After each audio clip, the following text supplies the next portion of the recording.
London, 1940, a city transformed by war. The once vibrant streets were now dim and somber, the constant drone of aircraft and distant explosions a reminder of the relentless blitz. The people moved with a sense of urgency, aware that every step could be their last in a city that was both their home and a battlefield. Claire Thompson hurried along the cobbled streets, her nurse's uniform partially hidden beneath a dark overcoat. She had just finished her shift at St. Thomas Hospital, where the wards were overflowing with the wounded, both soldiers and civilians caught in the crossfire of a war that seemed to have no end. Exhausted, she felt the weight of the day pressing down on her shoulders, but there was no time for rest. In this city under siege, everyone had to keep moving. As she crossed Westminster Bridge, the River Thames reflected the orange glow of fires still burning in the distance. The air was thick with smoke and the acrid smell of burning buildings, a scent that had become all too familiar. Claire pulled her coat tighter around her, her thoughts focused on getting home before the next air raid siren sounded.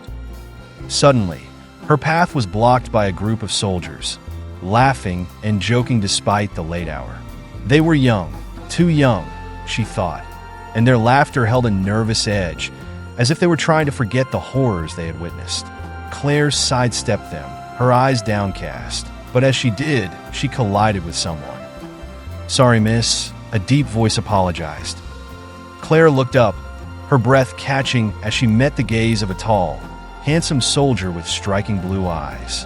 He had a strong jawline, softened by a warm smile that reached his eyes, a rarity in these bleak times. His uniform bore the insignia of a lieutenant, and though he seemed to carry the weight of command, there was a gentleness in his demeanor that set him apart from the others. "It's my fault," Claire stammered, flustered by the unexpected encounter. "I wasn't looking where I was going." The soldier smiled, a small, comforting gesture that seemed to chase away the cold of the night. "No harm done," he said, his voice carrying a hint of a northern accent. "Are you all right? You seem a bit lost." "I'm fine," Claire replied quickly, though she could feel her heart racing. "Just tired. It's been a long day." "I can imagine," he said, glancing at the Red Cross emblem on her coat. "You're doing important work. More important than mine, I'd say." Claire was about to protest, to downplay her role as a nurse compared to that of a soldier, but something in his eyes told her he meant every word. There was no condescension, only genuine respect. "I'm James Bradley, by the way," he said, extending his hand. "Lieutenant James Bradley." "Claire Thompson," she replied, taking his hand. His grip was firm but gentle, and she felt a warmth spread through her that had nothing to do with the cold night. They stood there for a moment, the sounds of the city fading into the background as they looked at each other. It was as if the war, the danger, and the fear that surrounded them had been pushed aside, leaving only the two of them in that brief moment of connection. James hesitated before speaking again, his voice quieter, more tentative. "I'm not usually this forward, but would you allow me to walk you home, Miss Thompson?" Claire's initial instinct was to refuse. She had always been cautious, especially now, in a city where danger lurked around every corner. But there was something about James, an honesty, a kindness, that made her want to trust him. Besides, the thought of walking alone through the darkened streets filled her with unease. "I'd like that," she found herself saying. As they walked, James kept the conversation light, asking her about her work and sharing stories of his time in the army. He spoke with a mix of humor and humility, downplaying his own experiences while showing genuine interest in hers. Claire found herself laughing at his anecdotes, surprised at how easily he could make her smile despite the heaviness of the world around them. When they reached her apartment building, a modest structure on the edge of the city, they paused at the entrance. The air was thick with unspoken words, the sudden awareness that their time together was ending too soon. "Thank you for walking me home," Claire said, her voice soft. "It's been nice." "More than nice," James corrected, his smile returning. I hope we can do this again." Claire hesitated, torn between the rational voice in her head, telling her to be cautious, and the fluttering in her heart that urged her to take a chance. In the end, the latter one, "I'd like that too," she admitted, feeling her cheeks warm. James' smile widened, and for a moment, Claire thought she saw a flicker of relief in his eyes. "Then it's a date," he said, his tone playful. "I'll find you again, Miss Thompson. Until then, stay safe." "You too, Lieutenant Bradley," Claire replied, stepping back towards the door. "Good night." "Good night, Claire," James said, his voice lingering in the air as he turned and walked away, disappearing into the shadows of the city. As Claire watched him go, she felt a strange mix of emotions: excitement, fear, and a longing she hadn't known she was capable of. The war had taken so much from her already: her peace, her security, even her dreams. But in that brief encounter, James had given her something she hadn't felt in a long time: hope. And as she closed the door behind her, Claire allowed herself to hold on to that hope, even if just for a little while longer. The days turned into weeks, and true to his word, James found Claire again. Their meetings became a regular occurrence, though always in secret, away from the watchful eyes of the city that seemed intent on devouring any semblance of happiness. They met in quiet corners of parks, in small cafes tucked away from the main streets, and sometimes simply walked through the city, finding comfort in each other's presence. Despite the ever-present danger, Claire felt her spirits lift whenever she was with James. He had a way of making her forget the war, even if just for a few hours. His laughter was infectious, his stories full of wit and charm, and his kindness was a balm to her weary soul. Their conversations flowed easily, as if they had known each other for years rather than weeks.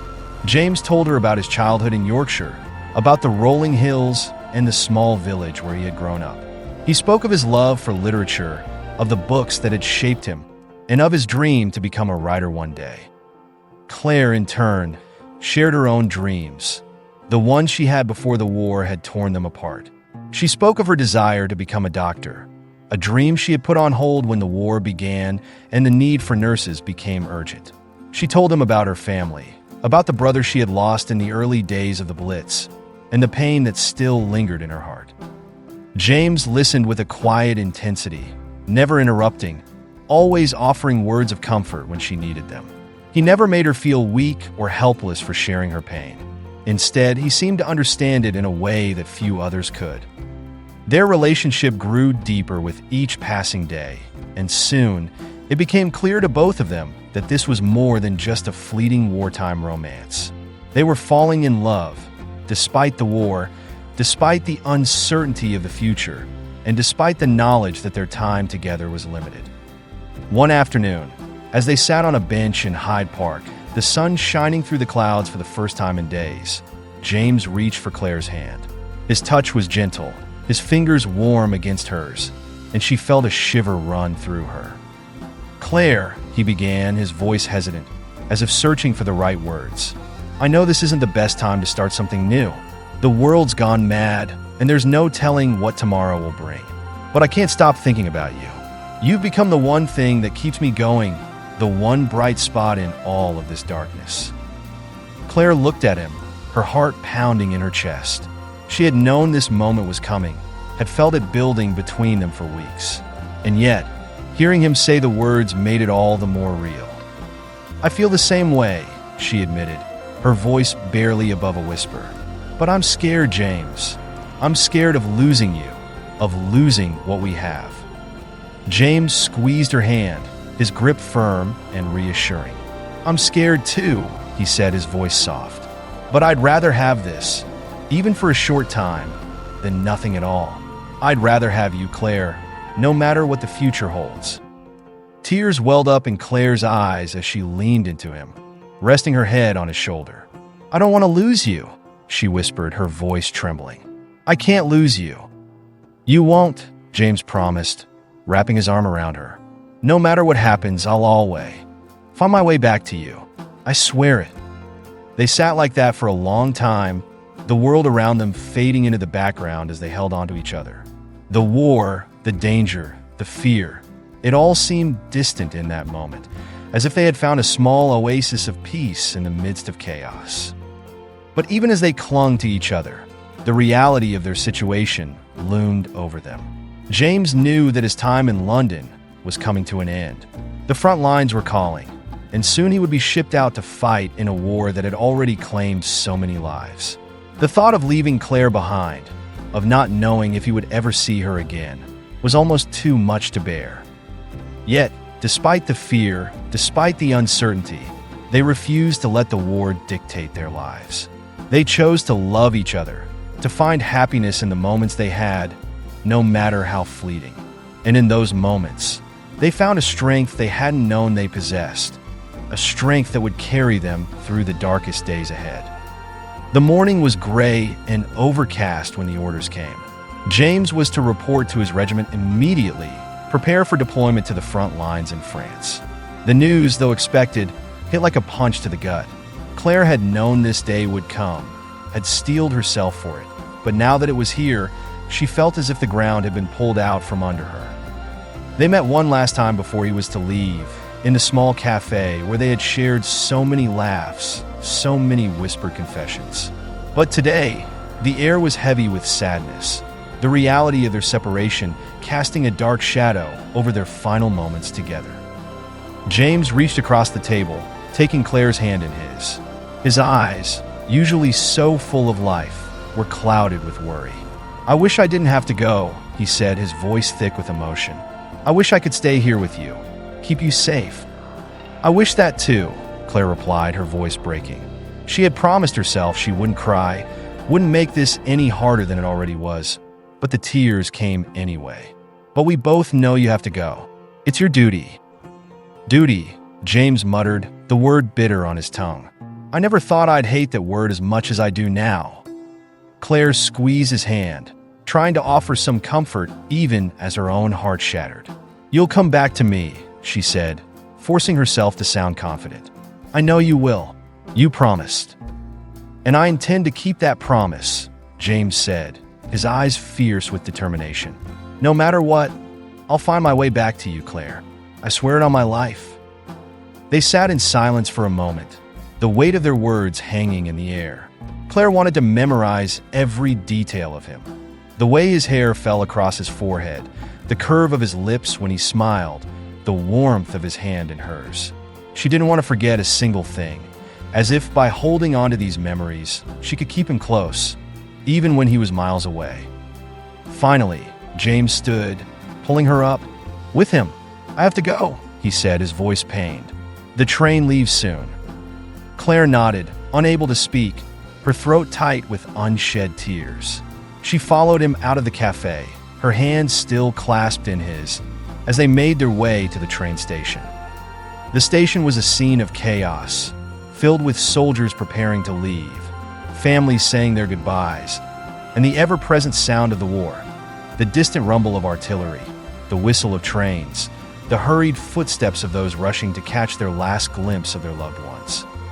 James turned to Claire, pulling her close. "I love you," he whispered, his voice trembling. "I've never said it before, but I do. I love you more than anything in this world." Claire's heart broke at the words, at the realization that this might be the last time she ever heard them. She buried her face in his chest, clinging to him as if by sheer willpower she could keep him with her. "I love you too, James," she sobbed. "I love you so much. Please, please come back to me." James kissed her then, a desperate, passionate kiss that spoke of all the things they hadn't said, of all the fears and hopes they carried. When they finally pulled apart, their foreheads rested against each other, breathing in the moment as if it were their last. "I'll come back to you," James whispered one final time. Then, with a lingering touch, he turned and boarded the train, disappearing into the throng of soldiers. Claire stood on the platform, watching as the train pulled away, her heart aching with every chug of the engine. She watched until the train was nothing more than a distant speck, until the tears blurred her vision, and she could no longer see anything at all. The war had taken him from her, and now all she had left was the hope that he would keep his promise, that he would survive the horrors of the front lines and return to her. It was a hope that she clung to with every fiber of her being, even as the fear threatened to consume her. The war raged on, relentless and unforgiving, as Claire threw herself into her work at St. Thomas Hospital. The city of London, once so full of life, had become a place of ruins and rubble, the constant bombings leaving no part untouched. But in the midst of this devastation, the hospital was a sanctuary of sorts, a place where the wounded came in search of healing, and where Claire found a sense of purpose amid the chaos. Each day, she moved from one patient to the next, her hands steady even as her heart ached with worry for James. The wards were filled with the sounds of groans, the rustling of bandages, and the whispered prayers of those who had seen too much. Claire tended to them all with a fierce determination, her compassion never wavering, even when the weight of it all threatened to crush her. The letters from James, when they came, were her lifeline. She would rush home after her shifts, her heart pounding as she tore open the envelope, eager to read his words. His letters were often short, hurriedly written in the rare moments of peace he found in the trenches, but they were filled with love and longing. He wrote of the mud and the cold, of the constant fear of death, and of the camaraderie that formed among the men who fought alongside him. But most of all, he wrote of Claire, of how thoughts of her kept him going, even in the darkest moments. He would tell her about the plans he had for their future, about the life they would build together once the war was over. And Claire, in turn, would write back, pouring her heart into every letter. She would tell him about her days at the hospital, about the patient she cared for, and about how much she missed him. She would send him small tokens of her love, a pressed flower, a photograph, anything that she thought might bring him some comfort. But the war was a cruel mistress, and as time went on, the letters became less frequent. Days turned into weeks, and sometimes even months, without a word from James.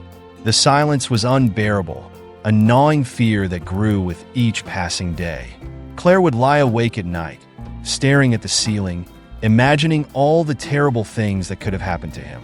But even in the face of that fear, she refused to give up hope. She knew James was out there, fighting to stay alive, fighting to come back to her. The war had taken so much from her already, but it had also given her a strength she hadn't known she possessed. She learned to find joy in the small things, a kind word from a patient, a brief moment of laughter with her fellow nurses, a letter from James. These were the things that kept her going, even when the world around her seemed to be falling apart. But the hardships of war were relentless, and there were days when the weight of it all became too much to bear. One day, as she was tending to a young soldier who had lost his leg in a bombing, she felt a wave of despair wash over her. The boy couldn't have been more than 18, his face pale and drawn, his eyes filled with pain and fear. As she changed his bandages, he looked up at her with tears in his eyes. "Will I ever be the same again?" he asked, his voice barely a whisper. Claire's heart broke at the question. She wanted to tell him that everything would be okay, that he would recover and live a full life. But the truth was that she didn't know.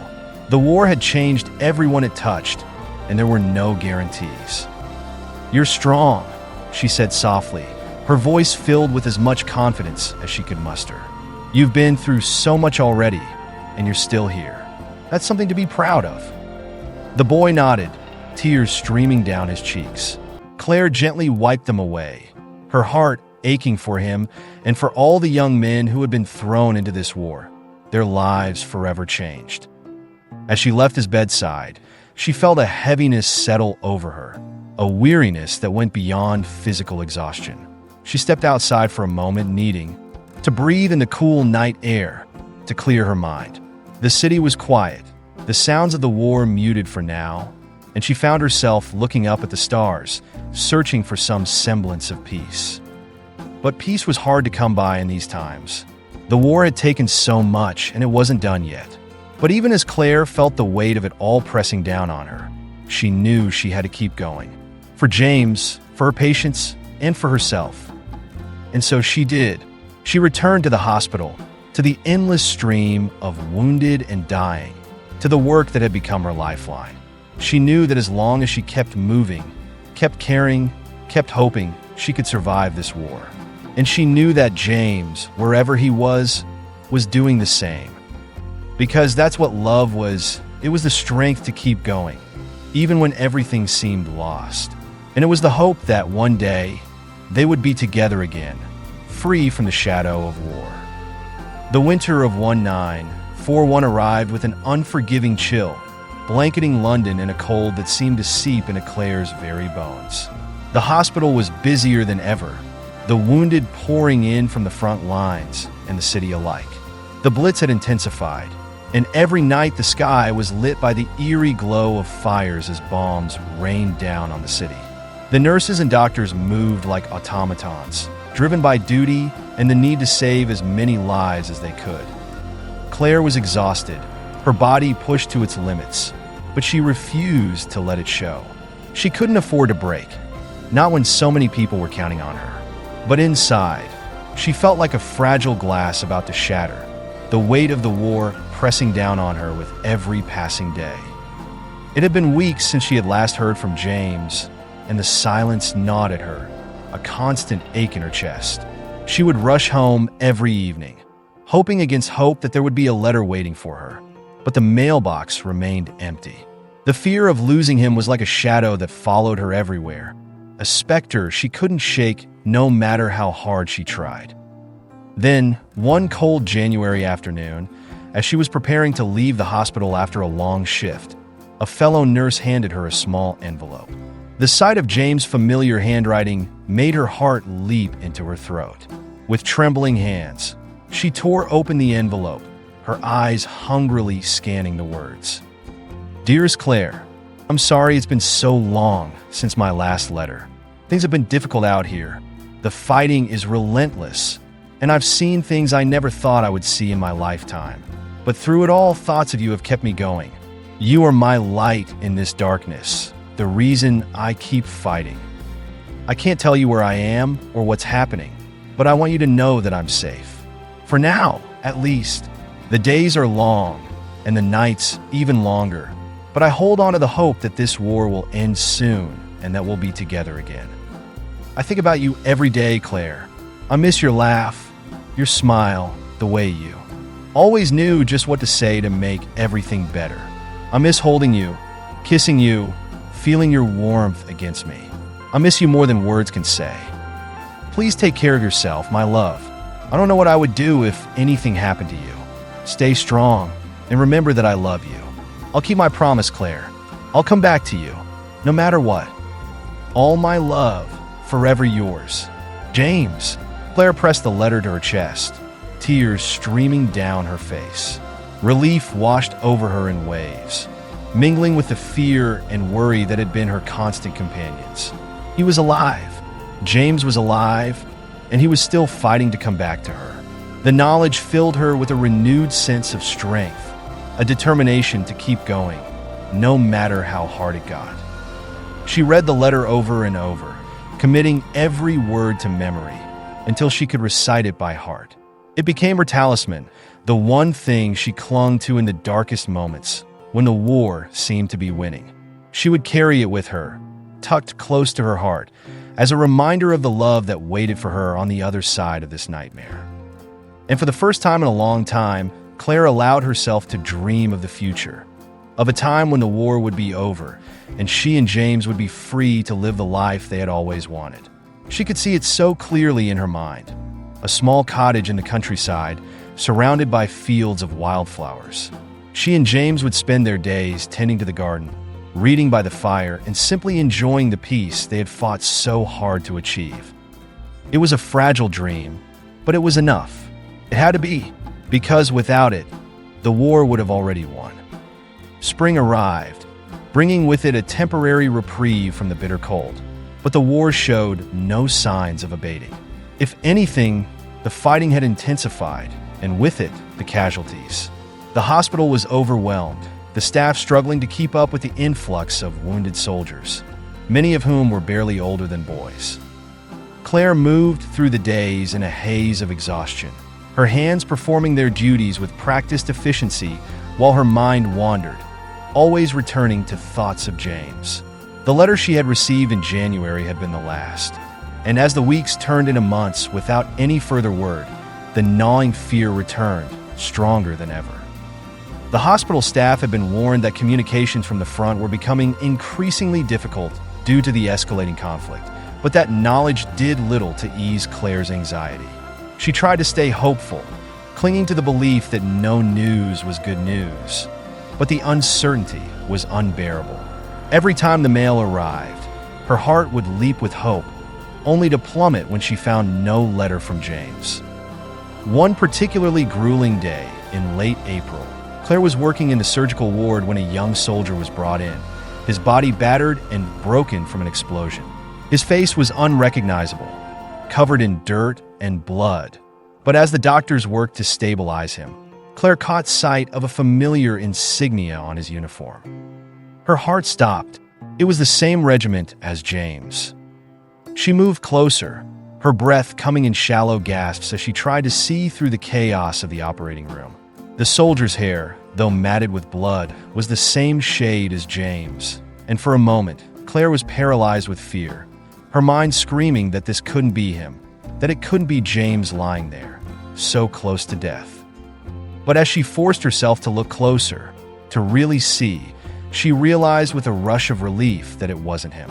The soldier's features, though obscured by injuries, were not James. He was someone else's loved one, someone else's nightmare come to life. Claire stepped back, her legs trembling as the adrenaline left her body. She watched as the doctors worked frantically to save the young man. But despite their best efforts, he succumbed to his injuries within the hour. Claire was left with the hollow feeling that she had seen too many times before, the bitter understanding that in war, no matter how hard you fought, sometimes it just wasn't enough. As she prepared the soldier's body for transport to the morgue, she found a crumpled letter in his pocket, addressed to someone named Mary. The ink was smudged, the words difficult to read, but it was clear that this was a love letter, written with the same kind of desperate hope that James' letters carried. Claire carefully folded the letter and placed it with the soldier's belongings, knowing it would be sent to the woman who would now have to live with the unbearable knowledge that her loved one was never coming home. The encounter shook Claire to her core, the proximity to James' reality more than she could bear. She had always known that he was in danger, that every day on the front lines was a gamble with his life. But seeing it so vividly, so personally, brought the fear crashing down on her anew. She couldn't lose him, not like this, not after everything they had been through. But as the war dragged on, it became increasingly clear that nothing was certain. Lives were being lost every day, and there was no guarantee that James would be spared. The cruelty of war was its randomness, the way it could snatch away even the brightest hopes in an instant, leaving nothing but pain in its wake. Yet, despite the fear, despite the overwhelming odds, Claire refused to give up. She threw herself into her work with renewed vigor, determined to save as many lives as she could, as if by doing so she could somehow protect James from the horrors he faced. She wrote to him every day, even when there was no response, her letters filled with love and encouragement, hoping that somehow they would reach him and give him the strength to keep fighting. The war had taken so much from her already, but it hadn't taken her hope. And as long as she had that, she knew she could keep going. Summer of 1942 arrived with the oppressive heat, the air heavy with the scent of burning and the constant hum of warplanes overhead. The nights were the worst, long, dark hours filled with the thunder of bombs and the wail of air raid sirens. The city was a battlefield, and every night, its inhabitants huddled in shelters, praying that the bombs would fall somewhere else, that they would survive to see another dawn. Claire had grown accustomed to the nightly raids, her nerves hardened by the routine of it all. But that didn't make it any easier. Every time the sirens blared, she felt a cold spike of fear, a reminder that death was never far away. She would join the other nurses in the hospital's underground shelter, the walls thick enough to withstand most bombs, though none of them ever felt truly safe. One night in late July, as Claire was settling into the shelter with the other staff, the air raid sirens began their ominous wail, signaling another attack. The shelter was crowded, filled with patients too weak to be moved and staff who had nowhere else to go. The atmosphere was tense, the silence broken only by the distant rumble of explosions and the occasional nervous chatter. Claire sat in the corner, her arms wrapped around herself as she listened to the bombs fall, each one shaking the ground beneath her feet. She tried to block out the sounds, to focus on something else, but it was impossible. The fear was too overwhelming, the reality of the war too close. As the minutes stretched into hours, the bombings grew more intense, the explosions coming closer and closer. The shelter shuddered with each blast, the lights flickering as dust and debris rained down from the ceiling. Claire could feel the panic rising around her, the murmurs of fear growing louder, but she forced herself to stay calm. Panicking wouldn't help anyone, least of all herself. But then there was a deafening explosion, so close it felt as if the world was ending. The shelter shook violently, the lights went out, and for a moment, all was chaos. Claire was thrown to the ground, her head slamming against the concrete floor as people screamed and debris rained down around them. The sound was deafening, a cacophony of destruction and fear. When the dust finally settled and the noise subsided, Claire found herself lying in the darkness, her body aching from the impact. She could hear the moans of the injured, the cries for help, but she was too disoriented to move, her head spinning as she tried to make sense of what had happened. Hands scraping against the rough floor as she crawled towards the nearest wall. The shelter was in shambles, the ceiling partially collapsed, debris and rubble littering the ground. The air was thick with dust and smoke, making it hard to breathe. "Is everyone okay?" she called out, her voice hoarse and weak. There were murmurs of response, some stronger than others, and Claire felt a surge of relief. They were alive, battered and bruised, but alive. She forced herself to stand, ignoring the throbbing pain in her head, and began to make her way through the shelter, checking on the others. The doctors and nurses worked quickly to assess the injuries, their training kicking in despite the chaos. Claire helped as best she could, her hands steady even as her heart pounded in her chest. She focused on the task at hand, refusing to let the fear overwhelm her. There would be time to process it all later. Right now, they had to survive. It took hours to clear the rubble and tend to the wounded, and by the time they were finished, the first light of dawn was creeping through the cracks in the shelter. The bombings had stopped, the silence almost eerie after the night's violence. Claire was exhausted, every muscle in her body screaming in protest, but she knew there was no time to rest. There were still patients to care for, still lives to save, and she couldn't afford to let her guard down. The war didn't allow for breaks, not when every moment could be their last. As she stepped outside into the early morning light, the devastation hit her with full force. The hospital had taken a direct hit. One wing completely destroyed, the rest heavily damaged. Smoke billowed from the ruins, and the acrid smell of burning filled the air. Claire felt a wave of despair wash over her, the enormity of it all almost too much to bear.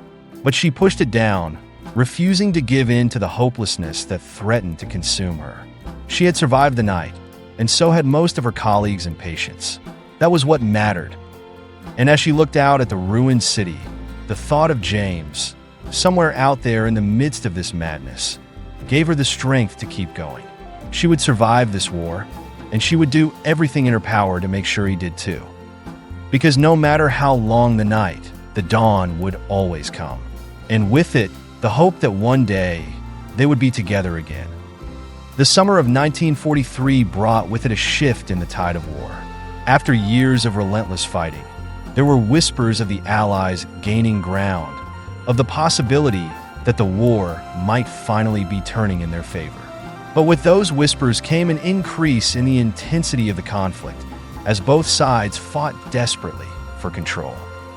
For Claire, the days blurred together in a haze of exhaustion and fear.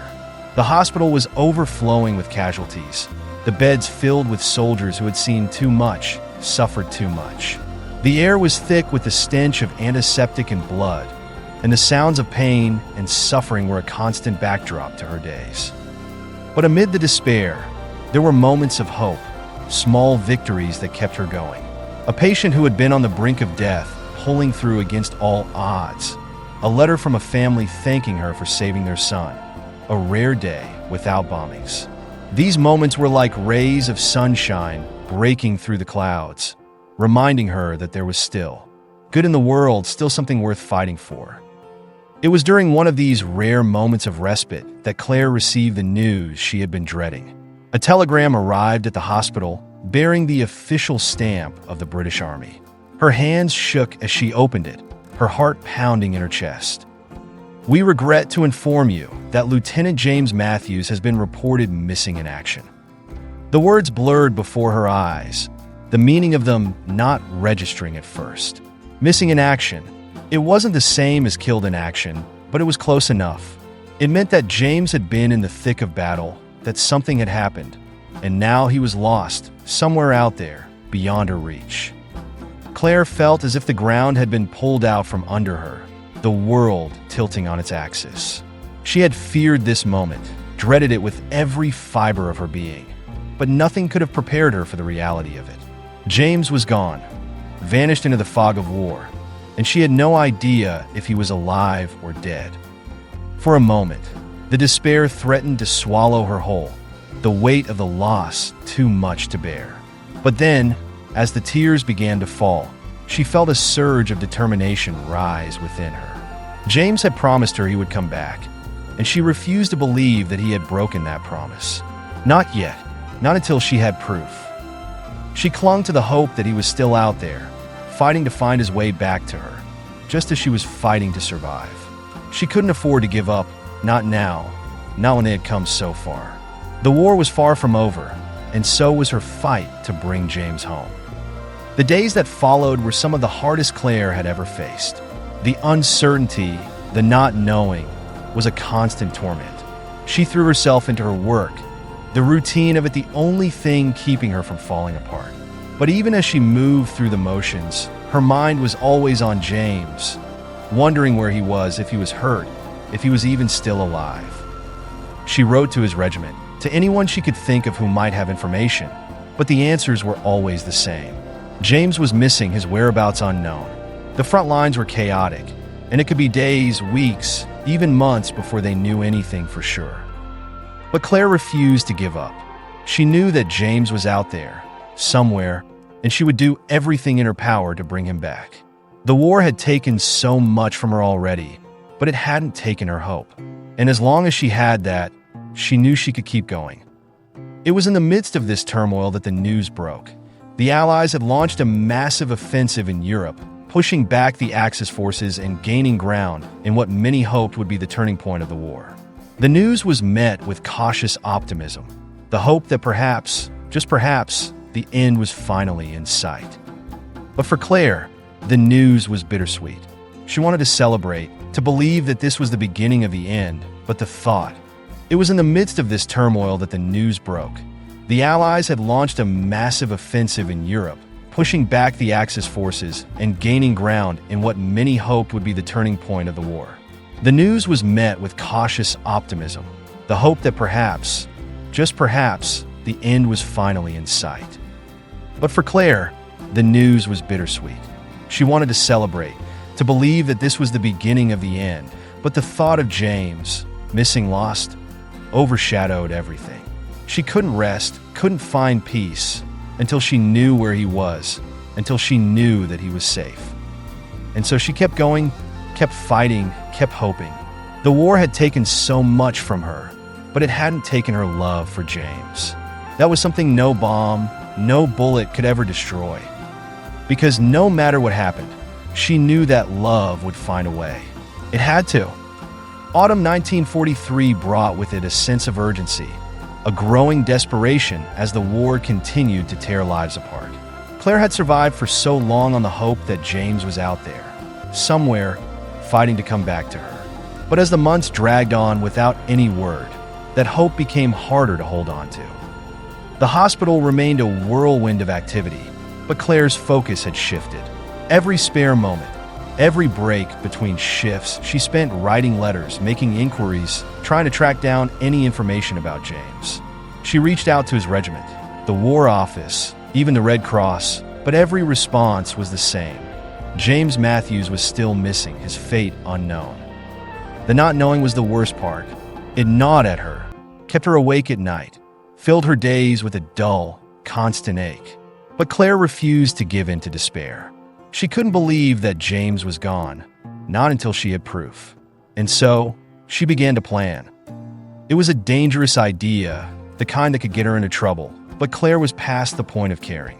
She had to find James, had to know, one way or another, what had happened to him.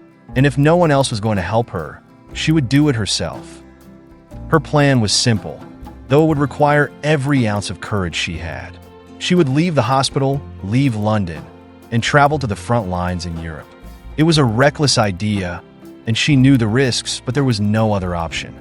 She couldn't sit idly by, waiting for news that might never come. She had to take action.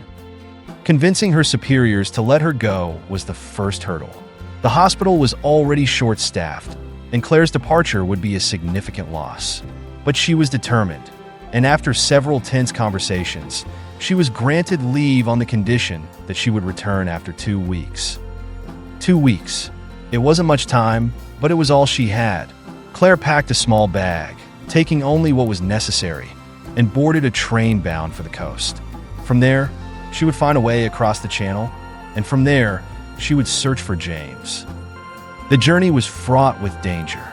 The channel was still a war zone, with U-boats patrolling the waters and air raids a constant threat. But Claire's resolve was unshakable. She had come this far, and she wasn't about to turn back. When she finally arrived in France, the reality of the war hit her with full force. The countryside was ravaged, villages reduced to rubble, the roads filled with refugees fleeing the advancing German forces. But amid the chaos, Claire felt a strange sense of purpose. For the first time in months, she was doing something, taking action to find a man she loved. She traveled from town to town, asking for news of James, visiting field hospitals, speaking with soldiers who had fought alongside him. It was slow, painstaking work, and at times it felt hopeless, but Claire pressed on. She had come too far to give up now. Days turned into a week, and Claire was no closer to finding James than she had been when she started. Her heart ached with the thought that she might never see him again, but she refused to give in to despair. She had to keep going. Finally, in a small village near the Belgian border, Claire found the clue she had been searching for. A soldier she met at a makeshift hospital remembered James, remembered seeing him during a fierce battle several months earlier. James had been injured, but he had survived. The soldier thought James had been taken to a nearby field hospital, but after that, he didn't know. It wasn't much, but it was something. Claire thanked the soldier and set off immediately for the field hospital. The journey was long and perilous, but Claire was driven by a single-minded determination. She had to find James. When she arrived at the field hospital, her heart pounded with anticipation. She searched through the records, asked every nurse and doctor she could find, but there was no sign of James. He had been there, but he was gone now, transferred to another location after his condition had stabilized. No one could tell her where he had been sent. It was another dead end, and Claire felt the despair creeping in. But she pushed it down, refusing to let it take hold. There was still a chance, still hope that she could find him. And so she continued her search, moving from one field hospital to another, following every lead, no matter how tenuous. The days passed in a blur of travel and anxiety, but Claire kept going, driven by the thought that James was out there, somewhere, waiting for her. It was late October, and the chill of winter was beginning to settle over the war-torn landscape. Claire had been searching for nearly 2 weeks, her time running out, her hope fading with each passing day. She had followed every lead, asked every question, but James was still nowhere to be found. Exhausted and defeated, Claire found herself in a small, war-ravaged village near the German border. The village was little more than a collection of ruins, the few remaining buildings barely standing, their walls pockmarked with bullet holes. The air was heavy with the smell of smoke and decay, and the sky was a dull, overcast gray. Claire had come to the village on a tip from a local farmer who claimed to have seen a British soldier matching James' description. It was a long shot, but Claire had no other leads. She made her way through the rubble-strewn streets, her heart heavy with a mixture of hope and dread.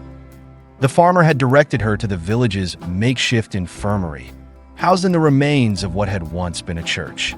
The building was barely recognizable, its roof caved in, the stained glass windows shattered. Inside, the air was cold and damp, the smell of antiseptic and blood mingling with the scent of burning wood. Claire's breath caught in her throat as she stepped inside. The infirmary was small, crowded with wounded soldiers lying on makeshift beds, their faces pale and drawn with pain. The only light came from a few flickering candles and the gray light filtering in through the broken windows. She moved through the rows of beds, her heart pounding with fear and anticipation. Her eyes scanned the faces of the wounded, looking for James, hoping against hope that he would be there. But as she reached the end of the room, her heart sank. There was no sign of him.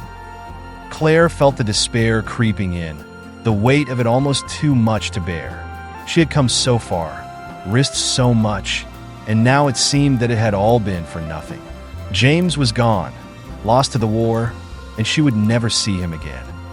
But just as she was about to turn and leave, she heard a voice, faint, barely more than a whisper, but unmistakably familiar. Claire! Her heart stopped. She spun around, her eyes wide with shock, and there, lying on a narrow cot in the corner of the room, was James. For a moment, Claire couldn't move, couldn't breathe. She just stood there, staring at him, unable to believe that he was really there, that she had finally found him. He looked pale and gaunt, his face covered in bruises, his body wrapped in bandages. But it was him. It was James. James, she whispered, her voice trembling with emotion. Oh my God, James! She rushed to his side, falling to her knees beside the cot, her hands shaking as she reached out to touch him. He was real. He was alive. James looked up at her, his blue eyes filled with a mixture of relief and disbelief. Claire, is it really you? Yes, it's me, she whispered, tears streaming down her face. It's me, James. I'm here. James reached out, his hand trembling as he cupped her cheek. I thought I'd never see you again. Claire pressed his hand to her cheek, her heart bursting with love and relief. I've been looking for you for so long, she said, her voice breaking. I couldn't give up on you, James. I couldn't. James smiled weakly, his eyes glistening with tears. You found me. You really found me. Claire leaned down and kissed him, a soft, tender kiss filled with all the love and longing she had held in her heart for so long. When she pulled back, she rested her forehead against his, her tears mingling with his. I'm never leaving you again, she whispered. Never. For a long time, they simply held each other, savoring the moment, the joy of being reunited after so much pain and loss. It was a moment they had both dreamed of, but neither had truly believed would come. Eventually, the nurse in charge of the infirmary came over, gently reminding Claire that James needed rest, that he was still recovering from his injuries. Reluctantly, Claire let go of him, but she refused to leave his side. She pulled up a chair and sat beside him, holding his hand, watching over him as he slept. The hours passed, and as the night deepened, Claire felt a sense of peace settle over her. The war was still raging. The world was still filled with uncertainty. But in that moment, none of it mattered. She had found James, and they were together again. That was all that mattered. James' recovery was slow, the injuries he had sustained during the battle taking their toll on his body. But with Claire by his side, he grew stronger every day. She cared for him with a tenderness that brought tears to his eyes, her love and devotion giving him the strength to heal. As the days turned into weeks, the bond between them grew even stronger, forged in the crucible of war and strengthened by their shared experiences. They spoke of the future, of the life they would build together once the war was over. It was a dream that had sustained them both through the darkest days, and now, finally, it was within reach. But the war was not yet over, and the road ahead was still fraught with danger. James was eager to return to his regiment, to rejoin the fight, but Claire was reluctant to let him go. She had just found him, and the thought of losing him again was too much to bear. "Promise me you'll be careful," she said one evening, as they sat together by the fire in the infirmary's common room. "Promise me you'll come back to me." James took her hand, his expression serious. "I promise, Claire. I'll do everything in my power to come back to you. But I have to go. The war isn't over yet, and I need to do my part." Claire nodded, her heart heavy with fear and love. "I know.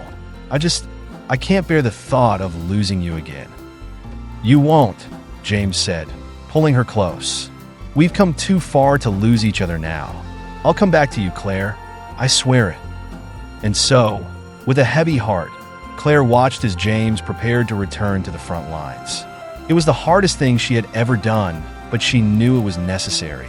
The war had taken so much from them already, but it had also given them something precious: each other. The day James left was a cold, gray morning, the sky heavy with clouds. Claire stood by the infirmary's entrance, watching as he climbed into the back of a military truck, his face set with determination. "Take care of yourself, James," she called out, her voice trembling with emotion. "I will," he replied, his eyes locking with hers. "I'll be back before you know it." And then he was gone, the truck rumbling down the road, leaving Claire standing alone in the cold morning air. She watched until the truck disappeared from view, her heart aching with a mixture of pride and fear. The weeks that followed were some of the longest of Claire's life. She returned to London, back to the hospital, but her thoughts were always with James. Every letter she received from him was a lifeline, a reminder that he was still out there, still fighting to come back to her. The war dragged on, but the tide was turning.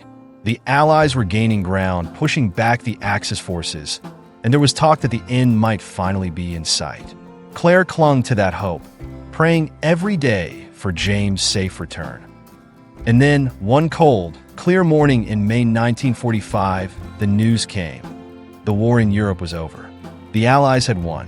The streets of London erupted in celebration, people pouring into the streets, cheering, singing, crying tears of joy and relief. The nightmare was finally over. But amid the jubilation, Claire's thoughts were with James. She scanned the crowds, her heart pounding with anticipation. He had promised to come back to her, and now, finally, she could believe that he would. Days passed, and the soldiers began to return home, their numbers growing with each passing day. Claire waited, her heart in her throat, scanning the faces of every returning soldier, hoping, praying for a glimpse of James. And then, one sunny afternoon, as she stood outside the hospital, she saw him. He was walking towards her, his uniform rumpled, his face tired but filled with joy. For a moment, Claire couldn't believe it was real. She stood frozen, her heart pounding in her chest, her eyes filling with tears. "James!" she cried, her voice breaking as she ran towards him. He caught her in his arms, lifting her off the ground as he spun her around, his laughter mixing with her tears. "I told you I'd come back," he whispered, his voice thick with emotion. "I told you I'd come back to you." Claire buried her face in his shoulder, holding him as tightly as she could, afraid to let go. "I love you," she whispered, her voice trembling with joy. "I love you so much." "I love you too," James replied, his voice choked with emotion. "And I'm never leaving you again. Never." They stood there for what felt like hours, holding each other, lost in the joy of their reunion. The war was over, and they were together again. Nothing else mattered. The post-war world was a different place, filled with both challenges and opportunities. London was scarred by the bombings, the streets still littered with rubble, the skyline marked by the ruins of once proud buildings. But there was also a sense of hope, a determination to rebuild, to create a better world out of the ashes of the old. For Claire and James, the end of the war marked the beginning of a new chapter in their lives. They were married in a small, intimate ceremony at the village church where they had first reunited. It was a simple affair, attended by a few close friends and family, but it was perfect in every way. As they exchanged vows, promising to love and cherish each other for the rest of their lives, Claire felt a sense of peace and happiness that she had never known before. The war had taken so much from them, but it had also given them something precious, the knowledge that they could survive anything as long as they had each other. After the wedding, they moved into a small cottage on the outskirts of London, a modest home surrounded by a garden filled with wildflowers. It wasn't much, but it was theirs, a place where they could finally begin their lives together. James found work as a teacher, using the skills he had learned in the army to help rebuild the country's education system. Claire returned to nursing, working in a local clinic where she cared for the children of war-weary families. They threw themselves into their work, determined to contribute to the rebuilding of their country. But no matter how busy their days were, they always made time for each other. They spent their evenings walking through the fields, talking about their hopes and dreams for the future. They laughed, they loved, they lived. Years passed, and their love only grew stronger. They had children, 2 boys and a girl, who brought even more joy into their lives. They watched their children grow, teaching them the values of love, courage, and resilience that had carried them through the darkest days of the war. And as they grew older, they looked back on their lives with gratitude and pride. They had faced unimaginable hardships, but they had come through it all, stronger and more in love than ever. The war had tested them, but it had also forged an unbreakable bond between them, a bond that would last a lifetime. In the end, it wasn't the war that defined them, but the love they had for each other, a love that had survived the darkest days of human history and had emerged stronger, brighter, and more enduring than ever. And as they sat together on the porch of their cottage, watching the sun set over the fields, they knew that they had truly found their happy ending.